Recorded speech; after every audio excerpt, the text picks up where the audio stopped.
আপনি এখন আপনার এই নার্সিং থেকে বেরোচ্ছেন, এখন কোথায় যাবেন?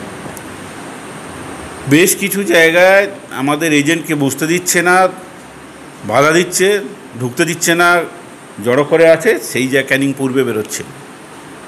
ভোট দেবেন? হ্যাঁ, ভোট তো দেবো। আপনার এই লোকসভা কেন্দ্রে গতকাল রাত থেকে এখনো পর্যন্ত কীরকম পরিস্থিতি বলতে ওদের যা কাজ, সন্ত্রাস, হুমকি দেওয়া, বাড়ি বাড়ি গিয়ে ভোটার কার্ড কেড়ে নেওয়া, কুমিরমারিতে বাড়ি ভাঙচুর করেছে, সেখানে বলেও থানার ওসিকে কোনো কাজ হয়নি। আমরা এখনও পর্যন্ত দুঃখজনক যে কিউআরটি নাম্বার খুঁজে পাচ্ছে না। একজন আরও সাহেব তিনি বলছেন তিনি নিজেও এখনও কিউআরটি নাম্বার পাননি। তাহলে সাধারণ পাবলিক কীভাবে কিউআরটিকে ইনফর্ম করবে? দুঃখজনক ঘটনা।